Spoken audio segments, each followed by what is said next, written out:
अपी base camp हामीले सोचेभन्दा धेरै फरक पायौँ। यहाँ त ठुलो मैदान रहेछ, घुम्नलाई धेरै स्थानहरू रहेछ। यहीँ अहिको भेगमा क्रिकेट खेल्ने मैदान रहेछ। यहीँ दाहिनेतर्फको हिम नदीबाट भित्र छिर्ने भाग रहेछ, त्यहाँबाट नाम्पा बेस क्याम्प पुग्न सकिनेछ। यही मैदान भएर चमेलिया नदी बहन्छ। यो चमेलियाको शिशु रूप हो। यहीँ अघि अपीको फेदबाट अचम्म तवरले निस्किन्छ चमेलिया। हामी भरे चमेलियाको मुहानमै पुग्नेछौँ पनि। यो अपी बेस क्याम्पको एकातर्फको क्षेत्र हो। पश्चिमी भेगतर्फ मात्रै यति ठुलो क्षेत्र छ। यता पूर्वतर्फ हिमालहरूको उपत्यका छ। यो खोज छिचोलेर अघि बढ्ने मार्ग छ।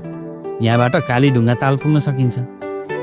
यहाँ त धेरै दिन बसेर घुम्न सकिने स्थानहरू रहेछ।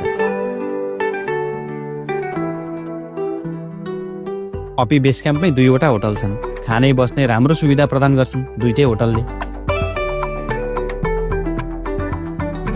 समुद्री सतहदेखि 3900 मिटरको उचाइमा रहेको अति सुन्दर यो अपी बेस क्याम्प। यहाँ आइसकेपछि यति मन प्रसन्नित भयो। यहाँ अगाडि ठिक्क अगाडिपट्टि हिमालहरूबाट सूर्योदय हुँदै गरेको हामीले देख्न पायौँ।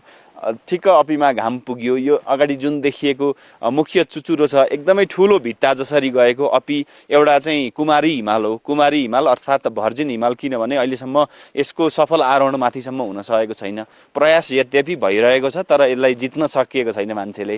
यसको स्वरूपै अलिकति कोप्रो परेको कारणले यताबाट अप्ठ्यारो पनि हुन्छ।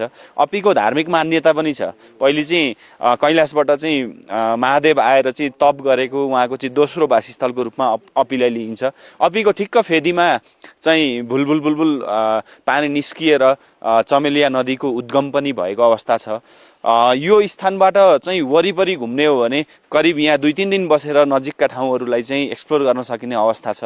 यो स्थानमा बस्नको लागि कुनै समस्या छैन। 2वटा होटल संरचनाहरू यहाँ बनिसकेको अवस्था छ। हामी तलबाट बिस्तारै आएर यहाँनिरको चाहिँ दृश्यहरूमा रमाउन सक्छौँ। हेरौँ यहाँको सुन्दर दृश्यहरू कति मनोमोहक छन्, हामी देखाउनलाई प्रयास गर्नेछौँ। अपी हिमाल बेस क्याम्प त होटल भएको ठाउँलाई मानौँ ल, तर होटल भएको स्थानबाट वरपर चारैतिर घुम्ने स्थान छ। यहाँ आएपछि होटलबाटै फर्किने भुल गर्नु हुँदैन पर्यटकले। यो कालीढुङ्गा ताल भएको क्षेत्र, चमेलिया उद्गम, रिङ्दे पानी ताल र भ्यू पोइन्ट डाँडा चाहिँ कम्तीमा पुग्नै पर्छ। बेस क्याम्पबाट हामीले वरिपरि 360 डिग्रीमा चाहिँ दृश्य अवलोकन गर्न सक्छौँ। यो अपी, यस पछाडिका हिमालहरू, सबै हिमालको नाम थाहा छैन, अहिले हामी सोध्नेछौँ। र यताबाट दक्षिणमा पर्ने पाटो चाहिँ यस्तो रहेको छ।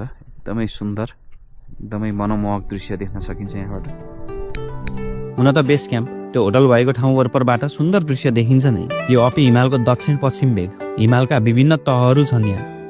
यो बिचको मैदान सानो देखिएला, तर यो विशाल फाँट हो। यही मैदानमा